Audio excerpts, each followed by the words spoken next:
I'm flying right around Yokers along with. Tampa Motormouth, Joel Verlin. No recaps of week 17 this week since it's already Saturday. We've got games in 2 hours. And by this time, you should probably know who won and who didn't. So And we're going to we go into week 18 and we picks. don't want to end up doing a 4-hour podcast because I don't think our vocal cords would last. No, that doesn't sound like a good time. Anyways, Yeah, yeah, because recapping, Dolphins got annihilated. Bucks choked away a chance to win the division, and yeah. Jaguars actually stomped. Yeah. Um, yeah, fantasy football season for the most part is over. And the Eagles were embarrassed. We can't forget that one. No, that's why the Cardinals get the jersey wear today. But yeah, Joel and I had a couple third place matchup. Both, I believe, went Uh, to me. Uh, I Still just got 3 ESPN leagues I got to play I through though. changed my listening habits because usually I'm always XM Fantasy Sports, but when you're listening to a show and every caller is, "Hi, we've got so and so, and from somewhere, and you're a league winner, aren't you? Yeah, I'm so happy," and you're just like a bunch of words I can't say right now, but I'm Mm. sure you've thought them. And you're going, click, okay, I'm going over to NFL radio because I'm tired of hearing, yeah, I won my league. I'm in a great mood. Like, Yeah, Joel goes 0 for the season. I still have one shot in an ESPN. I'm coming into the week down 4, so it's still a you pretty get to good play toss up. in week 18 and you get to have fun with everybody resting. Yay. Yeah, let's I guess we'll talk about that quick matchup because this is against our friend Zach, who we've been on the show with a couple times. Zach this week is going to be starting players like Baker Mayfield, Darius Slayton. Wow. I will be starting players like Christian Kirk coming back from IR is the big one, but had to Finally. drop uh Keenan Allen Ooh, wow. and can't play Zay Flowers. He's not going to play, so Now, Keenan Allen's one of the ones, one of the zillion ones that's resting, right? nah, he's been hurt for a little while, but Okay. yeah, But he's yeah, not going to yeah. play. And honestly, there are teams in worse situations. I have a third place game where I had a lot of Ravens, and Ravens aren't going to play so it'll be Goff. It'll be uh, Jackson Smith and Jigba, Brandon Cooks filling in some of those spots. It's not fun to play in week 18, Week and 18 unfortunately, is the new week 17. Have fun, kids. when it's your only shot to win a title and you're playing someone who you know they don't want to give it to you. If we had both won a league or two, we'd be like, hey, let's do something silly and just go all backups here. But unfortunately, no, I have to try and Yeah, I know, because like some people are excited about playoff fantasy football, which I just can't get behind. I'm win. No, sorry. I can't do the I playoff I fantasy is not worth it. I tried it once and just eh, because you're not only picking who you want to start, you're also trying to predict who will win because if they're not in, they don't play, so you get goose eggs. Yeah, yeah, not my favorite thing. I kind of Zach did take down our 16 teamer that we were in the third place game. So congratulations, I suppose, to Zach yay! for I'm that. I'm fourth place. Woohoo! Yeah, a couple off the podium finishes for Joel, and yeah, Am I like that? The podium and the guy all the way at the maybe not the bottom, but the fourth place guy who's doing the double bird flip and toasting himself. only if you're celebrating like that, because yeah, we're all looking down like you know that you didn't do anything, right? I did suck. I'm not last. I'm not last. Yay! Already had a couple dynasty roll over to 2024, so looking forward to some drafts of the rookies coming up soon. But let's go to the games that are The nose pickings for week 18, the final regular season, which is a little bit sexier than one originally would have thought it to be. a couple games on here that are worth watching. I don't know if the first one is, but there are implications. We'll go over the full playoff scenarios at the Yeah, end. I know, because it's like with how much chance the Steelers actually have to get in. It's like, okay, guaranteed win does not guarantee them a playoff berth. Yeah, we'll talk about the playoff clinching scenarios and all of that because it's It's Because don't there's you some interesting permutations out there. because I was listening to another video that they were talking about, and they mentioned the site that, oh yeah, New York Times playoff chances. And then you go like, ooh, that looks good because it's professional. And it goes, it's behind a paywall, and if you join for just $1, and the only problem with that is if you have enough just $1 things, they tend to add up. Oh yeah, they do. That's like when they tell you only. Oh, and that's like, have you seen all the posts? It's insane, right? About was it? We already have our mark safe for January. Mark safe from not caring about the Target Stanley Cup mug. Oh my God, this is insane.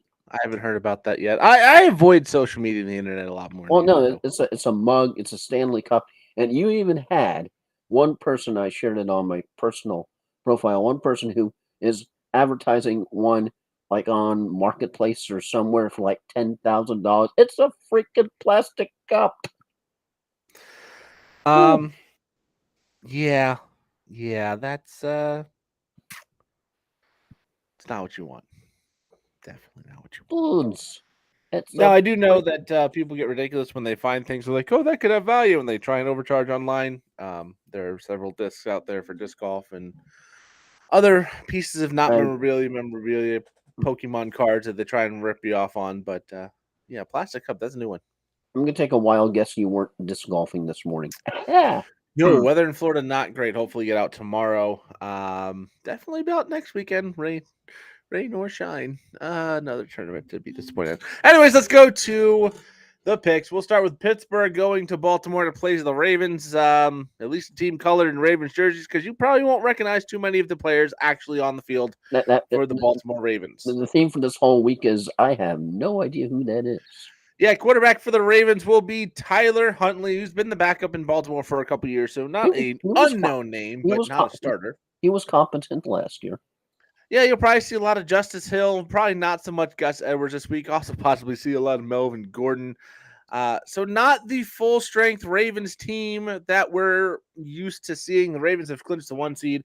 Pittsburgh has to win and get some help to make the playoffs. So, a big game for the Pittsburgh Steelers.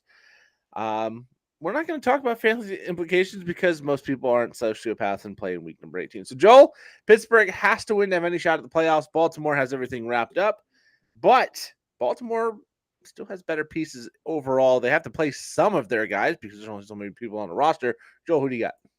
Yeah, I know this is definitely one of those games that it seems that you're talking about motivation. None from the Ravens really. It's just all going. We got to show up, and you have the Steelers who definitely are the more motivated of the two teams. And one has to ask: are the Ravens just as good with Huntley? And the Steelers potentially have a gift wrap win. It just but they just have to have a whole bunch of like pachinko machine things happen for them to actually get in the playoffs, as they have a great gift wrap win. The Ravens are at the top, and they have an extra bye, so it's actually 2 week bye for the Ravens. And you definitely have a whole bunch of folks out there asking that, is that going to hurt the Ravens going forward if you have 2 weeks off? You're sitting Lamar Jackson, you're sitting some of your starters, then they have another bye. But given all of the Ravens' injuries, I think actually they need some time off to heal up and get unbanged. Not sure if that's a word. Not just made it up, because we do that here. And of course, if the Ravens do not live up to expectations, that will definitely be pointed up as maybe they end up getting too rusty. But just definitely think the rest is what the starters ordered for the doc order for the starters. It's just a question of, is it too much when you have the momentum and all of a sudden you hit the brakes? Can you pick that momentum back up? I'm picking Steelers to win just because I don't think the Ravens give too much of a luck this weekend. Oh yeah, have fun. Guess whose crew is doing the game? That'd be Brad Allen from the Lions infamy. Oh, so whatever the NFL wants to happen is going to happen in this one because Brad Allen is very bad. of famous games of the, hey, that eligible out guy who reported, we're not going to call it out. Last week, Dallas and Detroit. And the 10-0 Philadelphia did not get a penalty called in the game against Miami are just two of Brad Allen's highlights on this season. He is awful. I'm also taking Pittsburgh mostly because I do think Baltimore is going to rest enough of their starters on offense that Huntley, while a capable backup quarterback, is not going to get enough offense done. Pittsburgh's offense with Mason Rudolph has looked much better of late, including the emergence of George Pickens, who was dead to football and fantasy players for a very long time. Mason Rudolph comes in, and all of a sudden he's this great player. And I think Pittsburgh, with a lot to play for, Mike Tomlin's got his team going the right direction. Already guaranteed a winning season for his 17th year in a row, I think. And might have saved his job too. No, they're not firing Mike Tomlin. There's no way they're firing Mike Tomlin. That's not what Pittsburgh likes to do, anyways. And he's never had a losing record. They're not going to do it just because he was 8-9. He would have to implode for multiple years. But I agree. I think Pittsburgh takes the win. I think they have a lot more to play for, and they're going to be playing the starters for the whole game. Some of these games are not going to need a lot of analysis. This one is one of them. Next up, though, the first real playoff game of the season, because it is loser out, winner in. Houston at Indianapolis, two teams that I think if we'd have said are a win and in game, we would have been kind of surprised about if we'd have said that before the season. Houston and Indianapolis both 9-7. CJ Stroud expect to be back for the Texans once again. Indianapolis have been getting some ugly wins, but wins nonetheless behind Gardner, Minshew, Jonathan Taylor, and Michael Pittman have been running that offense. Nico Collins and Devin Singletary for the Texans. Again, both teams at 9-7. So the real question is, who gets this win? Because the winner will be the number 7 seed in the AFC. Yeah, because you tend to question which team tends to have more consistency, as Colts are definitely 4-4 home records. Not great, but well, at least it's not a losing record. 3-2 last 5, and that's also the same record of the Houston Texans. And as a way, they're not a horrible team, but 3-4, not exactly great. And tend to look down at the current odds. Always tend to look at the numbers. What are the numbers telling you? And when Indy isn't even favored by a field goal, that says a lot. We're talking 47 points, so they're got to come from somewhere. You're thinking that Indy contributes some, but I tend to think most of the points are going to come from Houston, as they definitely are in a playoff type game atmosphere. And just that -1 for Indy really says a lot about their inconsistency down the stretch. I mean, both 9-7 teams, but you're looking at both teams, Minshew for Indy, CJ Stroud back behind center for Houston. If you're talking which team, got to go with the team that has the better quarterback. They're on a mission, and I think they tend to trample Colts on the road. I'm taking the Texans. I'm actually taking the Texans as well, but because they have a better defense, they've shut Derrick Henry down twice in the last 3 weeks. Their defense under DeMeco Ryans has been much improved over where it's been the last couple of years. I do think they can bottle up Jonathan Taylor, and if they make the Indianapolis Colts one-dimensional, they're just going to take advantage of them. Neither one of these teams is a dominant team in any respect. So as you can tell by the line of -1, it's actually gone back and forth. It's essentially a pick 'em. It's a very even game. The Colts can absolutely win this game. I just have a funny feeling that Houston will win and get in. We always see one team that is completely out of nowhere make the playoffs. Indianapolis was decent last year, just bad coaching. And when they got Anthony Richardson, I think we had a lot more hope that maybe this team could be a surprise team. Houston, even at the most optimistic, I don't think playoffs were in the range of outcomes. So I'm going to take Houston to finish off a 10-win season in the first year with CJ Stroud and DeMeco Ryans as the head coach. And we move to Sunday, where your Tampa Bay Buccaneers have another chance to clinch the NFC South against the Carolina Panthers. The Panthers got shut out by the Jaguars last week, and the Jaguars had a backup quarterback. So Carolina's offense, that was all a result of Joe Barry's terrible defense in Green Bay a couple weeks back. So Tampa, not a great game last week against New Orleans, but did show up in the second half.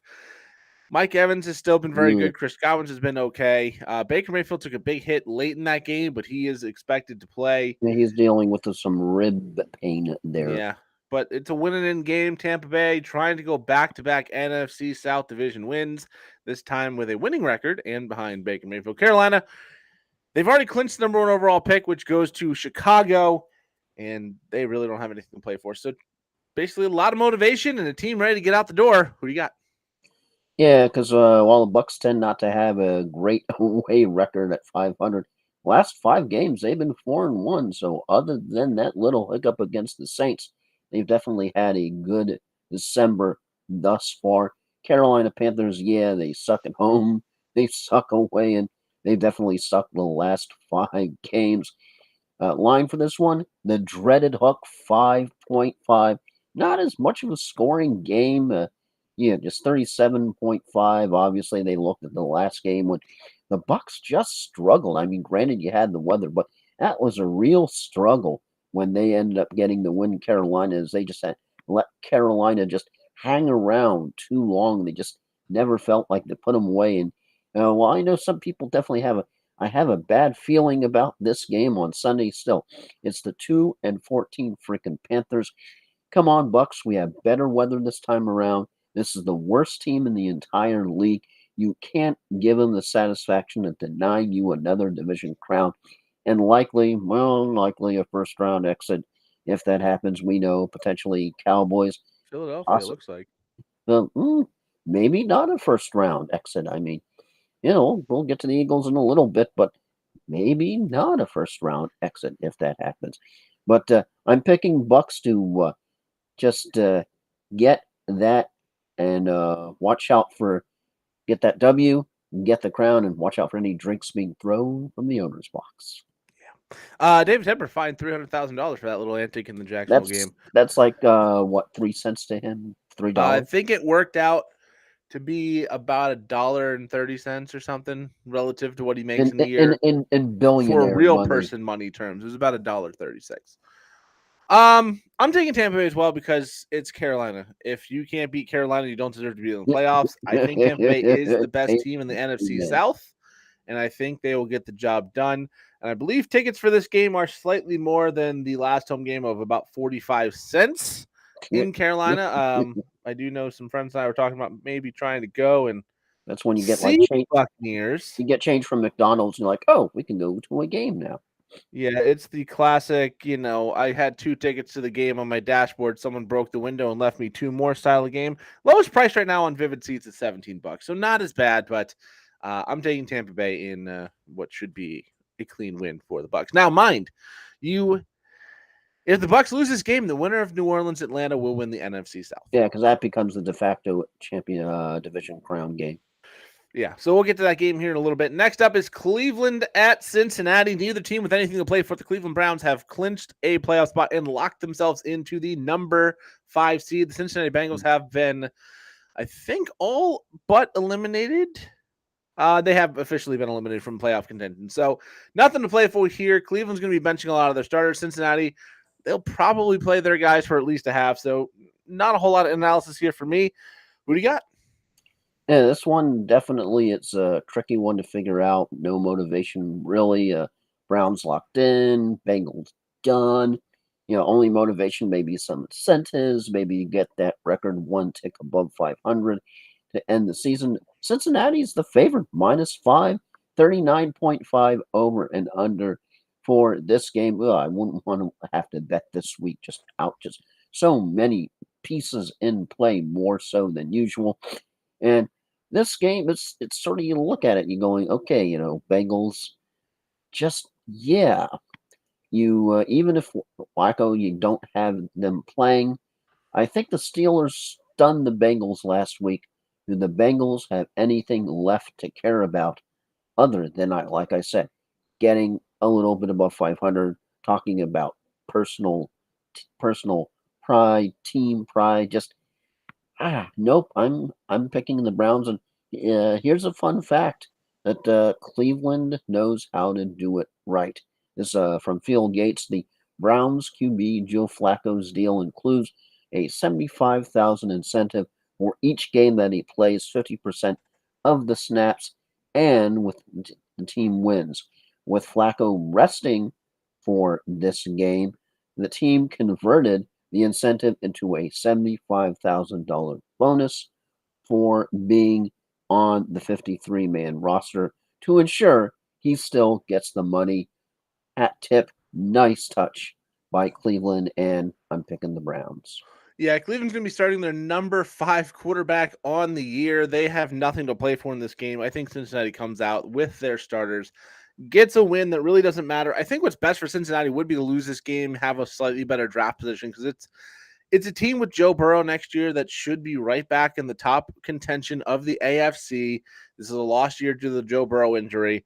But I do think they get it done over Cleveland. Cleveland's not trying to win. You're not going to see Jerome Ford. You're not going to see Amari Cooper. You're not going to see possibly even Kareem Hunt. This could be a big Pierre Strong game and a Cedric Tillman game. Like, it's not a game of anybody on Cleveland side that you're going to recognize. So I think that, I think Cincinnati gets the job done. Next up, Minnesota at Detroit. Detroit's still with seeding to play for. They've clinched the NFC North. They are 11-5. They should be 12-4. But depending on how Dallas does, they could finish as high as the number 2 overall seed. So they would be playing their starters for at least a decent portion of the game. Of course, Dallas plays later. So Detroit's not going to know what's going to go on the other end. So they'll probably play their starters at least until this game's out of reach. Minnesota does have a very slim shot at the playoffs with a win. But infinitesimal. Yeah, going back to Nick Mullins, I think it's 11%, and they need almost everything to break right. Nick Mullins back quarterback for the Minnesota Vikings. So, Joel, who do you got? Yeah, this one's just sort of an as Detroit is the favorite by a little bit more than the field goal, but it's the dreaded 5.5 hook that you never like to see. And even though I know Joel has frozen. Spread, we're talking straight up here.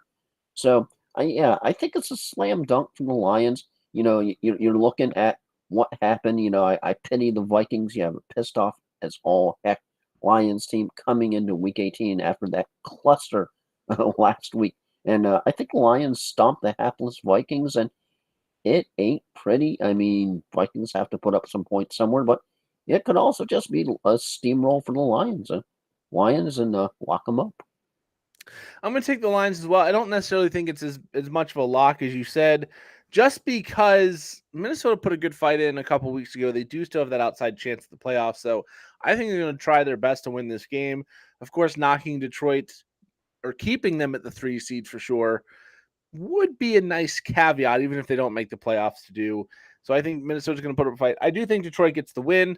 But I think it's going to be a closer game than you're expecting there. And we move on to a game that means absolutely nothing. The Jets and the New England Patriots both eliminated from playoff contention. Patriots right now atop, I think they're number 3 pick right now in the NFL draft. So they would be better off losing the Jets a few picks back from there. It's hard to say anything really nice about this game because the Jets, you got to expect, are going to be turning over to 2024 and the return of Aaron Rodgers next year. New England's going to likely have a new quarterback, possibly a new head coach, and a new structure in place for the first time in 25 or so years. So, really, this is the end of the 2 teams that we've seen as we know them, hopefully for their fan bases at least. So, Joel, who do you got? Yeah, it's a little bit of a fun story that the Jets actually gave Aaron Rodgers an award for being the most inspirational player. Okay. Now, all that being said, you look at this game, it's like nobody really probably cares other than the fan bases or fantasy or DFS, or if you're going to be lucky enough to try to bet on this game. And when you have the Patriots, not even a field goal favorite, minus 2.5 favorite. So that's kind of a favorite, but not quite a pick 'em. Over under 35, so they don't think there's going to be a lot of points scored in this game. There's a shock. But Coach Belichick might be tired about answering questions about his future, but he is not tired of poning the Jets. And I think he does it one more time to close out 23 and maybe the Bill Belichick era in Foxborough. And here's a fun fact. The Jets have not beaten the Patriots since 2015 and Ryan Fitzpatrick was the quarterback. And you're taking the Patriots to win. I'm going to take the Jets just because I really just don't care. I hate to say it that way, but it's two bad teams. They have nothing to play for. There's it's lame ducks everywhere, pretty much on the roster right now, outside of Garrett Wilson and Breece Hall and some defensive guys. Like, yeah, Pop Douglas will be back for the Patriots, but what about Zeke? What about Bailey Zappi? What about Mac Jones? What about Bill Belichick? What about? I just think the Jets have better talent at this point. I think they're going to ride that talent, and they're going to get the win here. Next up is Zach for Sports Shuffle Audible. Is Zach Wilson on an NFL roster next year? He might still be the backup for the Jets. He's still going to be on his rookie contract, I believe.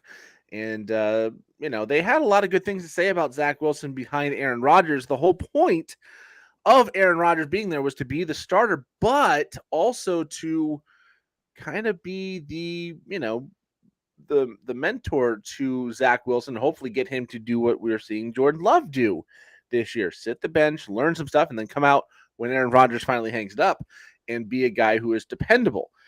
Kind of got thrown into in the spin cycle 4 plays into the season when Zach Wilson all of a sudden had to be the guy.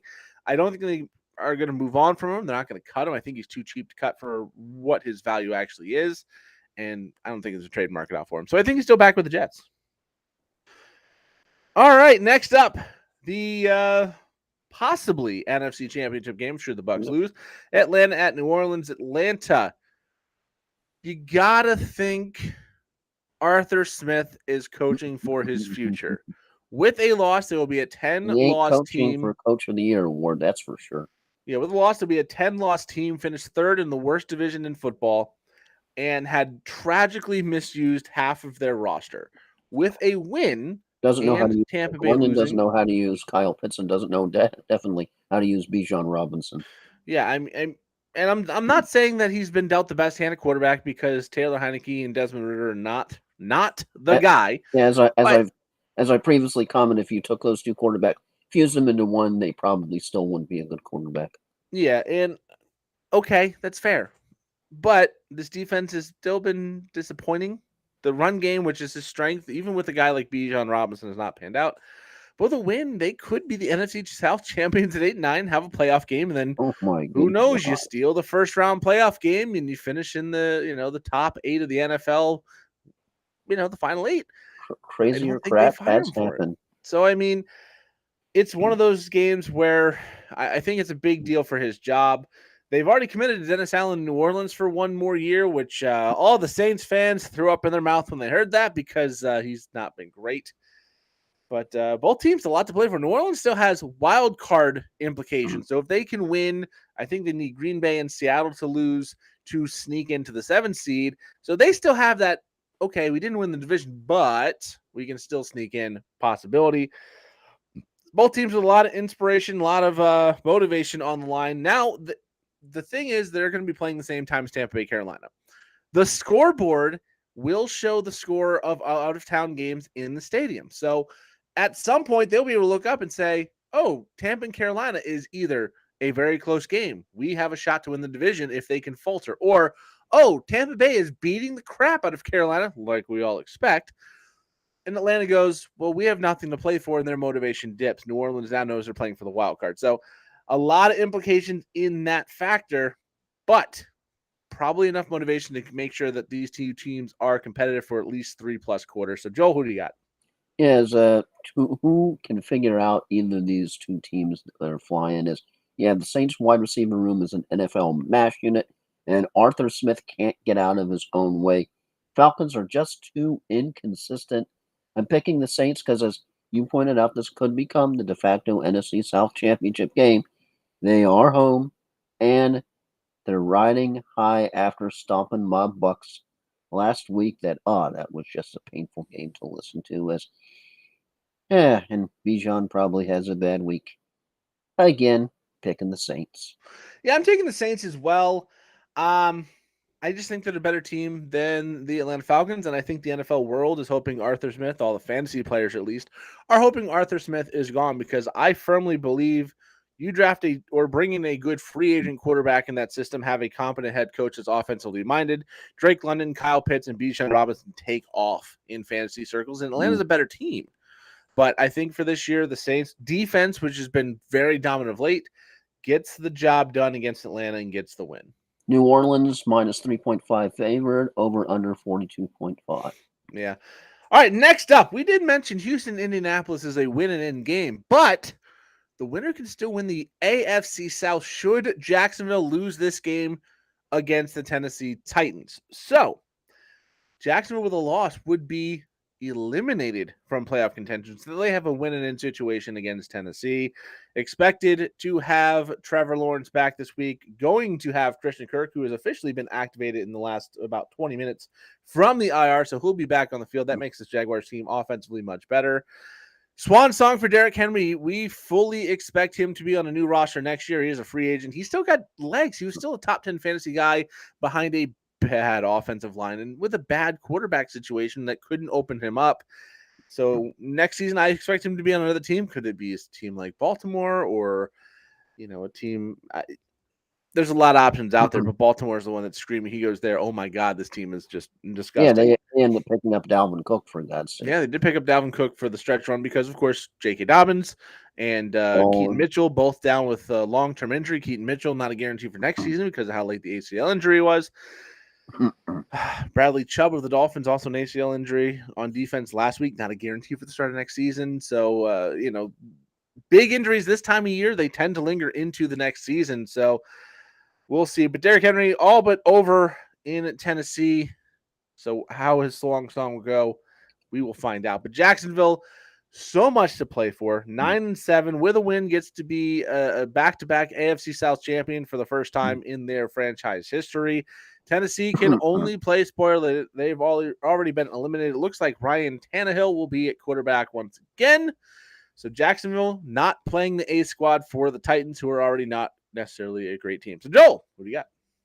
Yeah, if you're looking at all the records based on the median average here, Tennessee Titans not exactly great at home, 500. Jacksonville Jaguars 5-2 on the road, so not bad at all. But yeah, both teams 1-4. Last 5, Tennessee favored, underdogs by a field goal. So Jacksonville is not even favored by a touchdown, but over a field goal, over and over 40 points. The points have got to come from somewhere. Not sure where that's the question, as right now, Jags have to be like the song, it's all or nothing at all for them. Their backup was competent, while the Titans struggle like mad to try to get to the end with their questionable quarterback quagmire. I'm picking the Jags.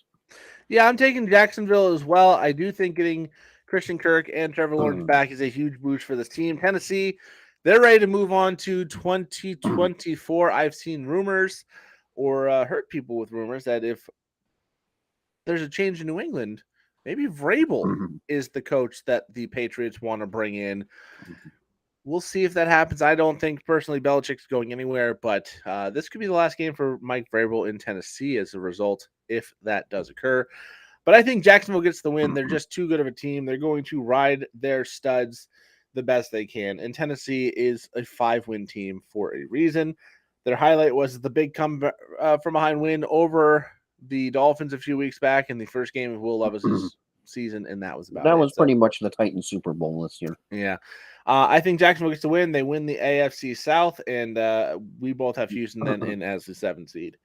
Next up, we start to go into the late game. Seattle at Arizona is the next one. Seattle can win and needs a Packers loss to clinch the playoff spot. Arizona is on the outside looking in. Seattle trying to go back-to-back playoff seasons, even though I think with Geno Smith, no one really expected that. So, Joel, who do you got in this one?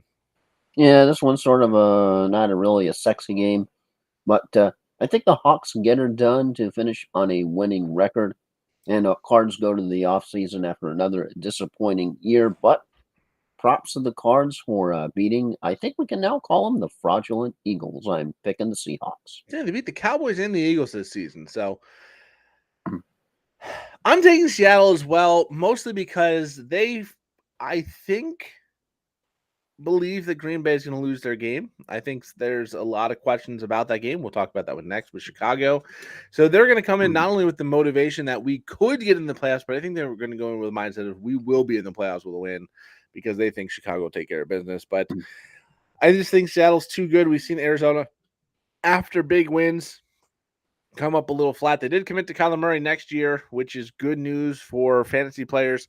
But, that draft can always be tempting as they have a top 4 pick right now. We'll go over the draft order after we're done with our picks.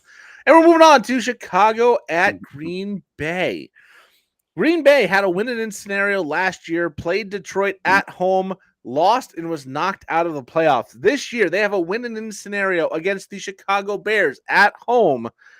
And the Bears have been sneaky hot the last half of the season. Since they got Montez Sweat, and that defense has been a little bit better. Justin Fields had his name chanted by the Soldier Field faithful the last couple of weeks, telling ownership they want him back. Chicago has the number 1 overall pick, so I think it's a bright future in Chicago.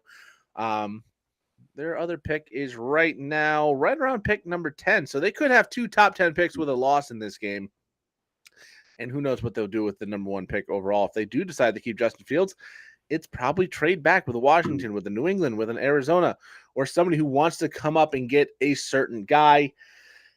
But Chicago's been very, very tough of late. Green Bay, though, they've been pretty good. That Joe Barry defense held up great against Minnesota last week, and they are winning in with Jordan Love his first season. I think Green Bay is very happy with what they got with Jordan Love, a very young offense. Playoff experience would be great for the Packers. So it's Green Bay with a shot to win it in, and their arch rival with a shot to knock them down. So, Joel, who do you got?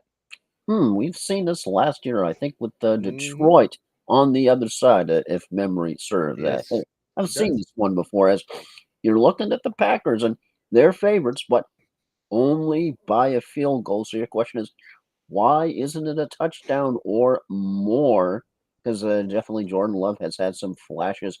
He's definitely Aaron Jones is slowly getting healthier, so that definitely helps. But Packers have too many injuries, as they have significant injuries on both sides of the ball. And I think the Bears knocked them out of the playoff contention for the second year in a row. And is this considered the Bears Super Bowl for a chance to win 8 games and just icing on the cake, knock Green Bay out of the playoffs? I'm taking the Bears. This was the hardest game for me to pick this week, and I went Green Bay. Oh, this is going to be such a good game. This might be the best game of the week. Both teams with enough to play for. Because Chicago, they're playing the starters. They want to knock Green Bay out. For them, this is their Super Bowl. This is the most important game they're going to have all year. If they can keep their arch rival out of the playoffs and lord that over them for a full season. We also saw kind of a similar ascension in the second half of last season for Detroit that culminated in a win knocking Green Bay out. If they can follow that blueprint of, hey, we're ascending to finish the season, we've knocked out one of our biggest rivals from a playoff opportunity, they have the high draft picks, they can get aggressive in free agency. Maybe Chicago's next year's Detroit that's going to take that next step and be a solid playoff caliber team. But I think Green Bay does just enough to get the win here. I think it's going to be a high-scoring game. I think both defenses are going to let us down. But I think Green Bay, with that added motivation of being able to get in the playoffs, Jordan Love has been playing spectacularly this season. I think they get it done, and we move on. Next up, Kansas City at the Los Angeles Chargers. The Chiefs are going to be benching most of their key starters because they have already locked in the number 3 seed and the AFC West title. They can't move up or down, so why risk guys like Patrick Mahomes, Travis Kelce, and Isaiah Pacheco? All the starting wide receivers not named Rashee Rice will probably be active because, well, they suck anyways. Chargers just looking to get the season over with, start the head coaching search, and start building for 2024. But a garbage win over the Kansas City Chiefs, not the worst thing in the minds of the players, even though right now the Chargers are sitting at the number 6 pick. A loss would be more advantageous for them. You got to know they're going to get Keenan Allen back unless they decide to move on from him for some reason. Mike Williams should be back next season. Justin Herbert's going to be back. We'll see what happens with Austin Eckler. But a lot of injured guys coming back next season, so they could start off on a good note with a high draft pick. Joel, who do you got? This is one that you tend to look to pick the Chiefs, but there's this curious thing when you look over and you see, oh well, who's the favorite for this game? Because even with backups, the Chiefs should be the favorites, even if they're on the road with how bad the Chargers have been historically this season. And then you see Chargers not favored by a field goal, but still -2 over and under, of course, 36. But with the Chiefs, of course, benching Mahomes, not unexpected. I'm picking the Chargers because they're favored not by a field goal, but clearly the Vegas number gurus think that KC's injury, because Pacheco's injured, so he is not going to be available to help them ground and pound, and load management because of where you said the Kansas City Chiefs are locked up in their seating, is basically handing the game to the Chargers. Chargers, I think, get to close out this year with a meaningless W, even though it gets them absolutely, positively nothing. And the Chiefs just sort of a symbolic of how their closing second half season is gone. Just eh. And you have to wonder, do they have what it takes to get, never mind the Super Bowl, to the conference championship this year? So picking the Chargers in a little bit of a stunner, but in a game that ultimately just doesn't matter. I'm going to take the Chiefs. I think they'll be fine against a bad Chargers team that's looking forward to 2024. Mhm. Backup quarterback, I believe, is Blaine Gabbert. It's not a journeyman who's never had NFL experience. He's been around for a very long time. He'll be fine in this offense. And I think with even if they sit Pacheco and Jerick McKinnon, Clyde Edwards-Helaire's a competent enough running back to move the football. The Chargers, I just don't think there's any motivation in this game. It's a interim head coach. I think they get kind of beat down pretty good. The Chiefs are still a decent defense, and that offense is going to struggle to move the ball on both sides. Low-scoring game, but I think the Chiefs are just a little bit too good, even without their stars. Next up, another game that means absolutely nothing. Nothing. It's a theme here Denver. today. Denver at Las Vegas. Both teams are looking forward to 2024. Russell Wilson still on the bench as he does not want to get injured, or they don't want him to get injured and guarantee his contract for 2024. We'll see what happens with him long term. Could be a massive dead cap hit for Denver in the offseason should they move on as rumored. For Las Vegas, we'll see what happens with Josh Jacobs, both in this game and long term on that 1-year deal. He could have already played his last game if he doesn't play in this one. I believe he's actually listed as out, so he could already be done. Both teams just very, very odd mirrors of each other. Rough quarterback play, solid defense, underperforming running games. Who do you got? Yeah, this again, when you're talking about neither team has any motivation as far as playoffs go, and they just want to go into 2024 and go out golfing or whatever. You're looking at both locker rooms, and yeah, kind of just sort of a snapshot of kind of what's going on.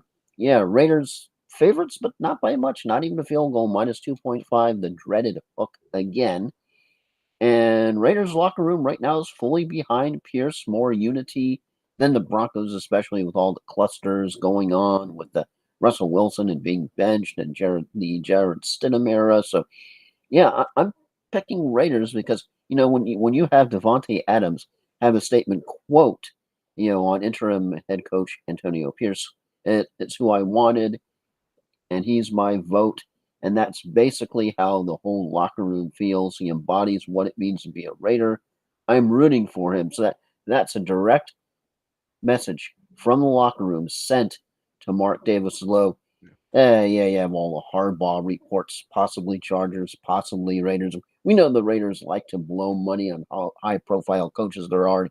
Paying Gruden not to coach the team, they're paying Josh McDaniels now not to pay the team. So, hey, let's blow some more money on Jim Harbaugh, for goodness sake. But that's kind of crazy. But I'm definitely picking the Raiders. Better locker room. The team cares more. They've had a whole lot more fight. Granted, you've seen some fight from the Broncos, but you just feel like the Pierce has more respect from the locker room than Sean Payton does right now.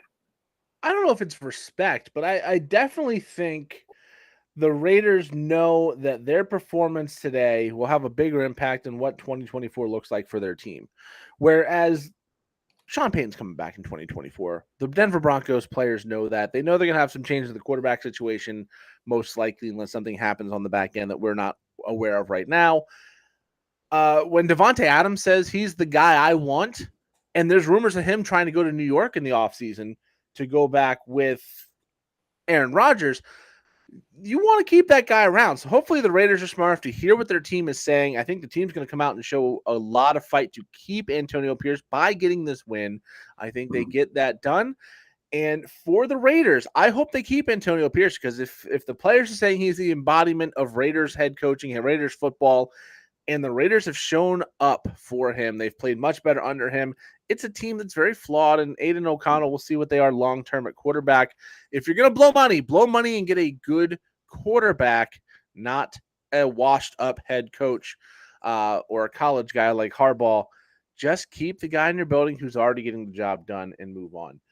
Next up, Philadelphia at the New York Giants. Philadelphia Eagles have clinched a playoff spot, but they're one game behind Dallas for the top of the NFC East. But a win and a Dallas loss, they would clinch the conference or clinch the division. They're playing the New York Giants in New York, so this is going to be one of those where Philadelphia can look up at halftime, see what the Dallas Cowboys score against Washington is, and possibly make a decision on who's playing in the second half. So if you do play a Week 18 league, keep that in mind. Philadelphia struggled with the Giants a couple weeks ago. They've lost 4 of the last 5, and that was the only win in that was stretch. Not a domination win by the Eagles. So there's a lot of concern in Philadelphia. I think their motivation needs to be come out and make a statement for themselves that we can plow a bad team, because that's all you have. And then you're going to go to the playoffs. Yes. If you look at Dallas playing Washington, Dallas is going to be favored in that game. Should you end up as a 5 seed, you're going to have the best case scenario for your matchup and play a team like Tampa Bay or New Orleans, who is maybe not quite as good as the rest of the NFC playoff picture. And you can get your mojo back by a big win this week and a big win next week. And then maybe you're playing San Francisco or you're playing Dallas. And at that point, you're back in it. Philadelphia, a lot to play for. The Giants already going into 2024. Who do you got? Yeah, once again, numbers tell a lot about what's going on with the Eagles, as Eagles more than a field goal favorite, but not more than a touchdown. Remember the days when it was Eagles minus 13. Not so much these days. They have definitely fallen down a couple notches over and under, of course, 41. And the games, of course, Dallas Eagles game are concurrent. So Dallas game is happening at the same time. And people have been pushing hard for Philadelphia to get Hurts to rest. Why not play Mariota? Dallas is not losing to Washington. It's hard seeing that happen. I mean, I know we had Dallas losing to the Cardinals, but they're not losing to the Commanders. As I'm picking the Giants. They almost beat the Eagles last time around, and the Eagles aren't exactly in fuego lately. It's not a good sign when your main number one wide receiver, A.J. Brown, is being a diva. He's not happy. He's complaining about how he's being used, that anytime you have to walk that back. Never a good sign. You have a banged-up Philadelphia squad is going to be scoreboard watching it. When they know Dallas is going to win, then most likely it's going to pull all their starters. I'm going Giants. The Giants almost beat the Eagles in Philly last time, and now he's in the Big Apple. I'm going to take Philadelphia. I think they're going to put a whooping on them in the first half. They're going to look up at halftime, see the scoreboard, what it is, and both teams kind of just going to rest their starters, and Philadelphia's just going to hold on to the lead. I don't think the Giants have anything to play for. Philadelphia has too much at stake to not try and put a big win on the board. And frankly, if they lose this game, they go in losing 5 out of 6, including losses to the Giants and Cardinals. They played Tampa Bay or New Orleans in round 1, because they would be the 5 seed with a loss, and they're only playing Tampa or New Orleans. you play a team like New Orleans with a good defense, that's alarming because Philadelphia's offense has been what's kept them winning. Yeah, you never know which New Orleans team is going to show up. But a good defense that can shut down that offense, and they've still got guys like Chris Olave and Alvin Kamara that can do some damage. And the Bucks' offense is very good, but the defense is banged up, so maybe a better matchup for the Eagles would be the Bucks. Just a little bit. Might be a better matchup for the Eagles to play the Bucks in round one, but I think they do enough to get the win. I think they want to put a statement on the board that they are not the frauds we all assume they are, and we move on to a game that means very, very little. Los Angeles Rams go to San Francisco to play the 49ers. The 49ers have clinched the number 1 overall seed in the NFC. They'll be benching most of their competent starters. The Rams have clinched a playoff spot, and the only real value of this game is with a win, they would stay in the 6th seed. With a loss and a Packers win, they would fall to the 7th seed. They're going to be benching most of their starters. Carson Wentz is going to be the number 1 quarterback for this team. Don't expect big roles for anybody. Puka Nacua is going to play, but mostly because he's very close to a couple rookie receiving records. I think it's 4 catches, like 28 yards to break the receptions and yards record for a rookie in the season. I expect him to get that early and get the hell out of the game. It's going to be a battle of backups. So, Joel, who do you got? Yeah, this one's kind of hard to gauge with all the peeps being rested, as the Rams have more to prove, but yeah, they have Wentz. They have Carson. Well, it's Sam Darnold on the other side. Yeah, I know, and I don't. It's one of those. If you'd have said they got Sam Darnold, but like it's Carson Wentz to the other side. I just got to point it out. That other side is not any better. You there? Yeah, you froze for a second. Oh, okay. You said they got it was Carson Wentz. You said they had Sam Darnold on the other side, and then you said they got. Oh yeah, froze for you too. Yeah, I said they're playing Carson Wentz and Sam Darnold. Whatever side you take, you have the other side of the argument. It's like, well, yeah, it's Sam Darnold, but yeah, the other side's got Carson Wentz. Like neither one of these, I think, have an advantage. Yeah, I know. I've got to pick the 49ers just because I can't, in all good conscience, pick Carson freaking Wentz as this is a sin. He ain't good as Puka might have, as you mentioned, record to break, but then he's going to be. So yeah, Wentz versus Darnold. When Darnold came in for Brock Purdy when he had the stinger, and in the game there's a little bit of blowout there, he was actually competent, moved the ball down, and against prevent defense, but he was. Yeah, still surprisingly competent. So in a game that really doesn't matter other than the backups, just got to go 49ers. I can't get behind Carson Wentz. I'm sorry. It's not Carson Wentz for me. It's just the fact that I think the Niners have a better roster top to bottom. You take the top ends off of both teams. You lose Cooper Kupp, and eventually, like we said, Puka Nacua will sit the bench. You're going to lose, Samuel and Ayuk in this game. Purdy and Stafford have both been playing great football of late. You take Kyren Williams and CMC out of the lineup. It's who's left. And I think the pieces for the 49ers are just a little bit better than the pieces for the Rams outside of those top guys. And I think they'll get the job done. I just don't think it's going to be a very, very entertaining game once you take all the starters out. Because the 49ers fantasy problems have been they have too many good scorers and too many good offensive weapons, and you never know where the production is going to come from. And should the Rams really try and make a push to be like, oh, we want to be the 6th seed, they can look up at halftime and see Chicago possibly running away with that game against Green Bay and then go, okay, well, we're good at the 6th seed either way. Don't do what former coach Brandon Staley did when he started Mike Williams and got him hurt and didn't have him for the playoffs. Wah, wah. Yeah, and then blew a 27-0 lead to the Jaguars next week. So yeah, I think the Niners win. We'll go to the Dallas-Washington matchup. You already mentioned you don't see Dallas losing this game. I don't see Dallas losing this game as well. I wrote down this was a free space. Yeah, Dallas win to win the NFC East title, win to win the number 2 seed in the conference, which means they're playing the 7 seed, which could be, any number of teams still at this point. We'll go over the scenarios here in the picture right now shortly. Washington right now sitting as the number 2 pick in the draft. You got to think the Sam Howell era is about to be over. And Sam Howell's the first Washington quarterback to play an entire season of football since Kirk Cousins. So, yeah. They didn't want him to do it because they wanted to play Brissett, but Brissett got hurt during the week last week, so it went back to Howell. Now, But that's not where we're at. surprisingly, Dallas is a minus 13-point favorite. Yeah, I think it's the biggest favorite of the week. I'm taking Dallas. Joel, you already said you're taking Dallas, so if you want to give a quick reason why, and we'll move the hell on. Yeah, no, pretty much I just said, the Commanders are bad. Rivera braces for the inevitable, and Commanders should be regulated to where? XFL or Division One? For right now, we'll just stay at the bottom of the NFC East, top of the draft order. And, they should be able to get a Drake May or a Caleb Williams, depending on what happens at the top of the draft. And that could turn their franchise around. They've got Dotson. They've got Brian Robinson. Brian Robinson was one of the best picks in fantasy football this year. Raheem Mostert was probably the number one. And then Puka Nacua, Kyron Williams were largely undrafted. So, they've got good pieces. You get them a better defense and you get them a competent quarterback.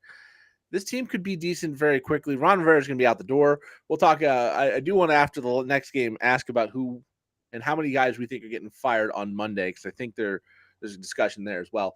But we're both on Dallas. We'll move on to the last game of the regular season. Nobody will be paying attention to. #sarcasm. Sunday night football, and with both of us picking Pittsburgh and Jacksonville to win, if we are correct, Buffalo will have the following scenario: win the game against Miami, take the AFC East crown and the number 2 seed, lose the game to Miami. You are not making the playoffs. You get nothing. You lose. Good day, sirs. That is how tight the AFC is as a whole. The Dolphins have already clinched. They can either be number 2 or number 6. That's it. So they're either going to play whoever the 7 seed is or the Kansas City Chiefs in the first round of the playoffs. I kind of want to see him play Kansas City selfishly, just because that Tyreek going back to Kansas City narrative got cut short by the Germany game this year. Of course, I'd rather have the Dolphins be the 2 seed. But as far as worst case scenario, we go play a Kansas City team that's looked bad all year. Sure. But the easier path is, of course, the 2 seed. Miami, again, win gets the 2 seed, loss gets him to 6 as Joel disappears. So I'll go through my pick first. I am taking Miami because it sounds like Mostert and Waddle might be giving it a go. That means their offense is going to be better. Miami has a lot to play for, a lot to prove. They got embarrassed by Baltimore last week. So I think Miami's going to come out with extra motivation. Buffalo, while they've been playing a little bit better, they do struggle in Miami. Josh Allen has a great record against the Dolphins, but I'm going to take Miami because I'm a Dolphins fan and I'm a homer and I want them to eliminate the Bills. But I also just kind of think that Stephon Diggs hasn't gotten going. Gabe Davis has been wildly inconsistent. James Cook's been inconsistent. At some point, you have to get your stars going. I think Miami's getting a little bit healthier at the time, and I think they will find a way to get it done at home. Joel, who do you got? Okay, picking Bills, and here's why. Number 1, they're on a mission. Number 2, Dolphins have lost a main key component in their defense in Bradley Chubb. Number 3, their front 7 is shorthanded and banged up AF. So how are they supposed to stop the Bills running? And that's how you put the brakes on them. So I think it's going to be a closer game than everybody thinks, possibly one of the best games of the entire day. In the end, I think the Bills get her done and both teams get into the playoffs. All right.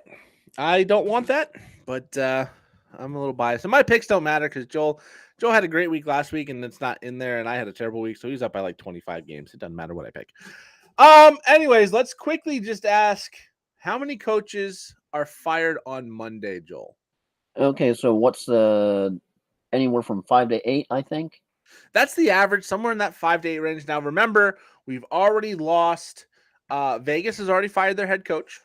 Carolina's already fired their head coach. And I believe that is it so far. I think I'm going to say 6.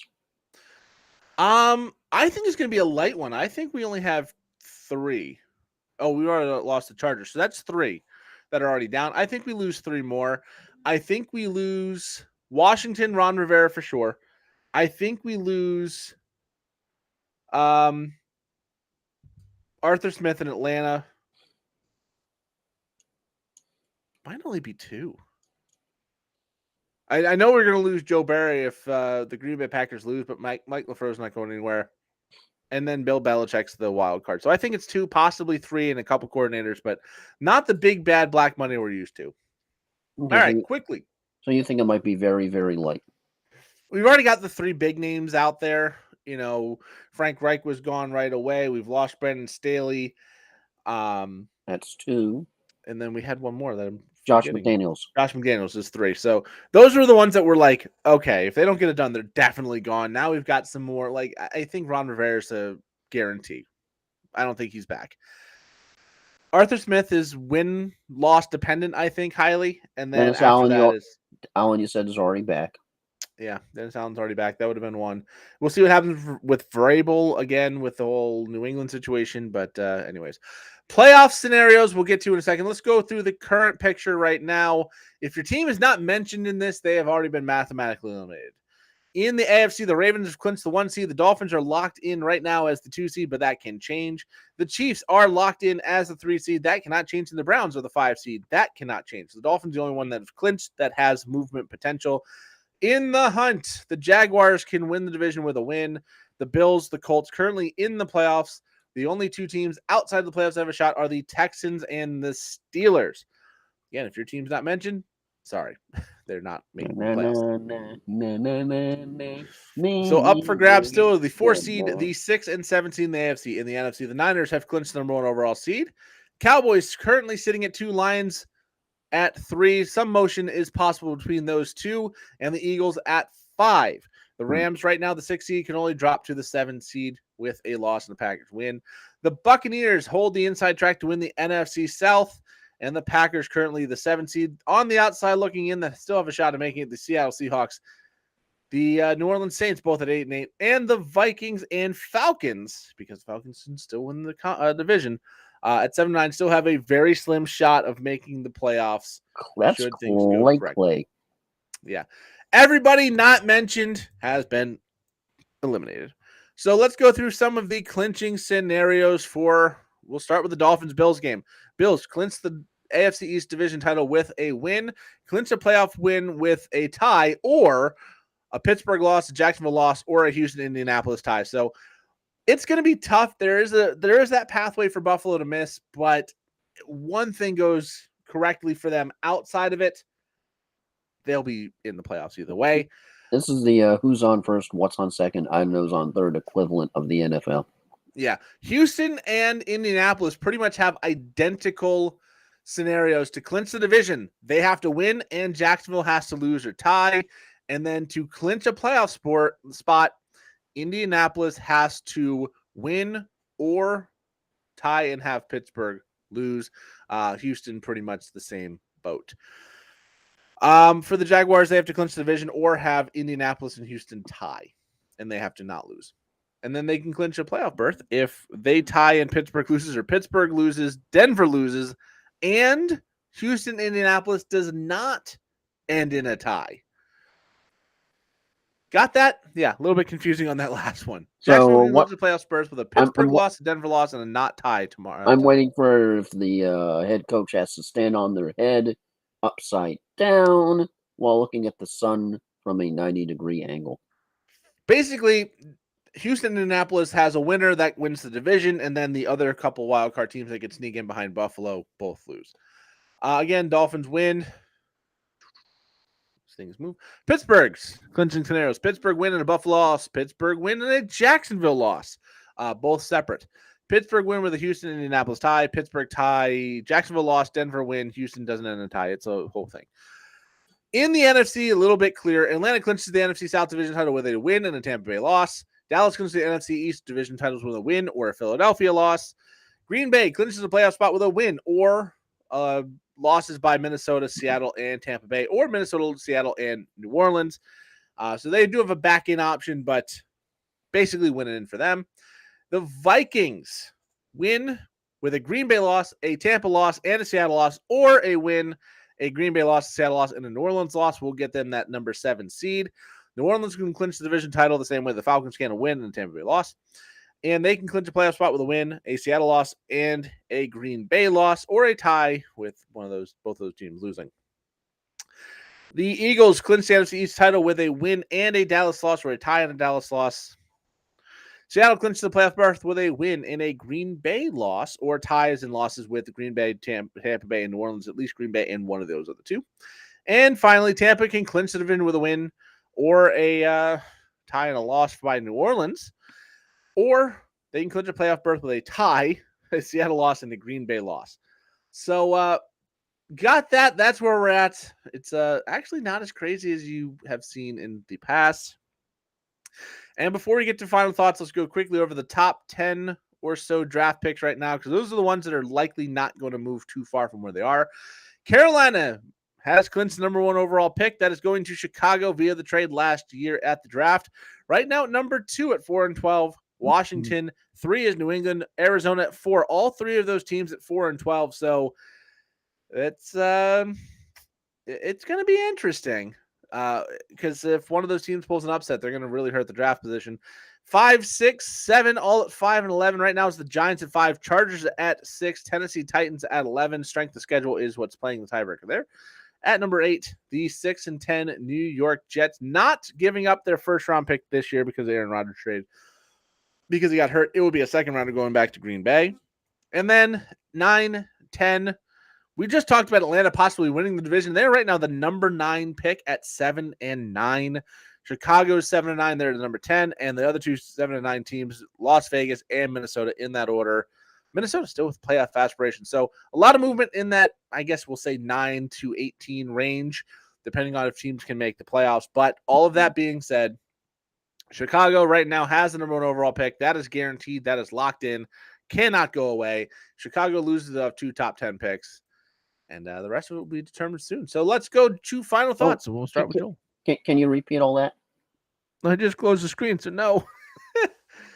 Art, but in all seriousness, just, what a week. We ended up having a ref controversy that was so bad. The Brad Allen team was, of course, regulated to the Ravens-Steelers game. So, yeah, that's going to be fun. The 2 main takeaways from this cluster.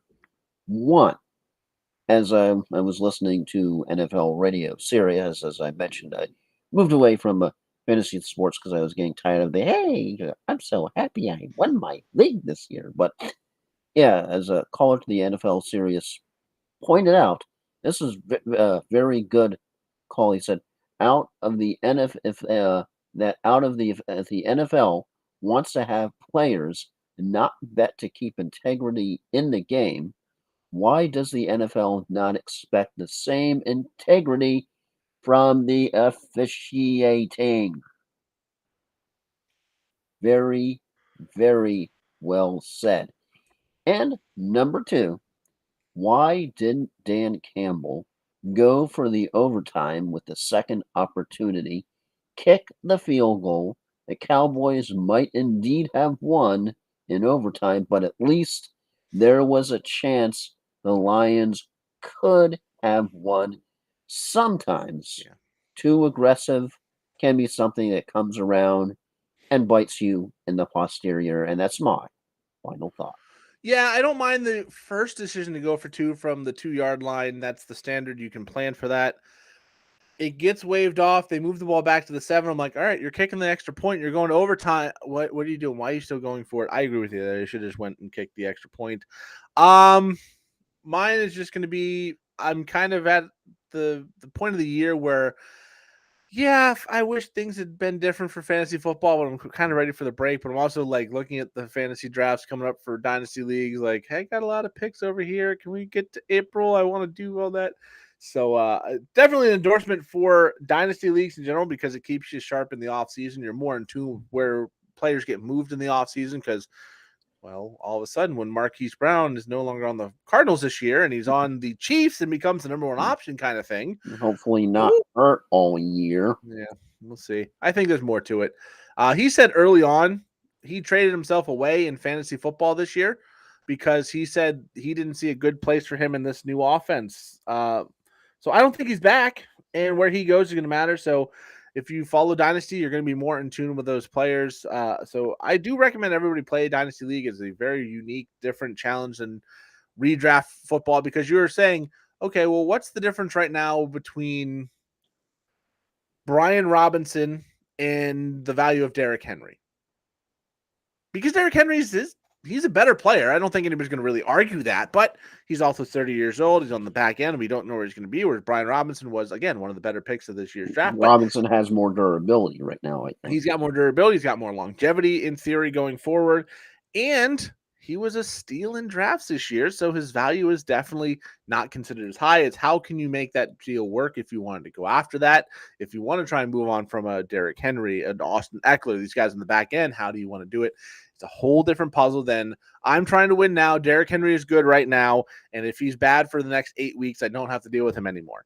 It's a very different thing. You can trade. I've got one league where I've got 6 first-round picks this year, 3 second-round picks, and the first pick of the third round. And I've got other leagues where I don't have a pick until 2026. It's just a matter of how you want to try and play things. And it's a unique challenge, but I think it keeps you much more in tune with the goings-on of the offseason. And frankly, it's a fun challenge. And when you're in April and May and you're like, I miss fantasy drafts, you get that little hit of the rookies coming through. And okay, where's Drake May going to go? Where's Caleb Williams? Where's Marvin Harrison? Where's Bo Nix? Where are all these players going to go in the NFL draft? And you're like, okay, well, where does that mean they should go in this draft too? Your meme right now would be, y'all got any more than fantasy drafts? I'm telling you, man, when you get to May and like right after the draft, you're like, man, I want football here. And you have that hit. And I've ended up in fantasy, dynasty league drafts because I'm like, I just want to draft.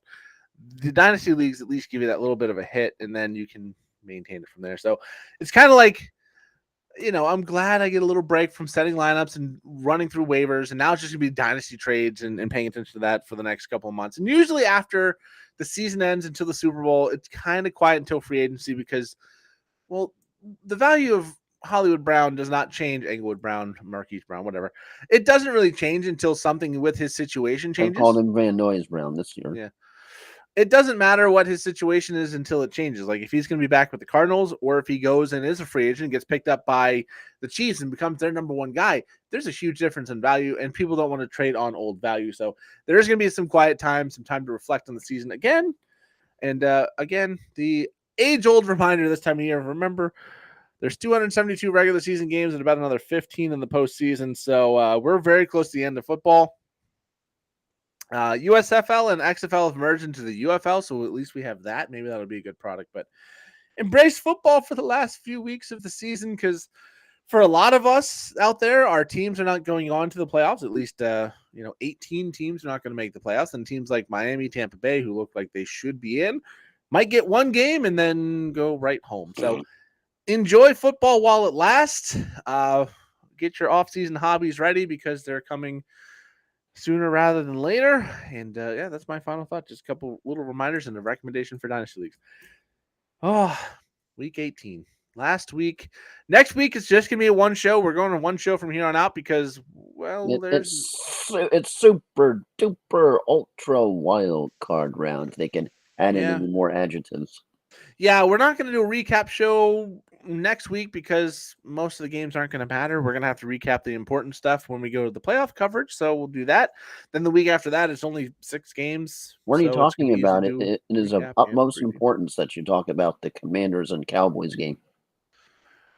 No. Hashtag hey, Dallas got the 2 seed because they won that game, or Dallas fell to the 5 seed because they didn't win that game. That's all that really matters. We don't have to do a recap of everything else. So that's the time. I am flying Ryan Go Crystal along with Tampa Motormouth, Joel Verl. And again, back next week, going to one show a week as the season slowly fades away. And we move on into the abyss of sports. Well, at least we'll have, NBA if you follow that, hockey if you follow that, ramping up, playoff races. Of course, I'm a Sharks fan, and I don't follow the football or don't follow basketball, so I don't really care until baseball comes. Because the Rays are Randy's right now. Yeah, Randy's gone, and Franco apparently not Randy, Yandy. Yandy's gone. Randy's still there. Oh, okay. Yeah, they traded some more players yesterday, but you just get confused when you're a Rays fan because it's like, all right, there's another player that's going bye. What the Rays need to do is find a way to get out from the Wander Franco contract, who has been charged in that. We're not going to talk about it, but he's been charged. He's not coming back, but there's the legal ramifications of breaking a contract. We're not talking about that or like any certain documents that have been unsealed. Stephen Hawking? Really? Okay, that's all. That one surprised me. Everything else, I'm like, yeah, I knew. Yeah, you click on Stephen something and Hawking. you want to kind of unsee what you have learned without going any further. Going, Yeah. But the Rays, what they need to do is find a way to Right. get out of that Franco contract, take that money, and go, hey, Randy, here you go. Because Randy Arozarena is the face of that franchise. If you haven't been to a Rays game in the last year, left field Randyland is like the most. It's hard to get tickets there, even when it's not the Randyland nights. Because I think it's only like Thursday or Friday nights. Like that needs to be your guy. Get Franco off the books and get him out of your history because he's not coming back. And the Rays always do a good job of turning over players. But again, we're not talking baseball yet. But we are. Yeah, for me, it's like football's gone. Dolphins will eventually be done, whether they win the Super Bowl or not. I'll be happier if they win the Super Bowl, but assuming they lose in the playoffs, it's like, okay, good. I've got the Sharks losing to look forward to. Basketball that I don't care about, and then baseball, which I like, but it doesn't sustain me the way the football does. So enjoy football while we still got it, and hopefully the UFL will be a good product. Which is always a question I wonder. Why do they call it daily fantasy sports for football when it's weekly? Well, you're still doing it on the one day. You're picking your team for the one day. They can call it weekly, but it'd just be more confusing because everything else is daily. But that's our time. I'm Flying Ryan Ryan Goker along with. Yep, already said Tampa Motormill. And with that, we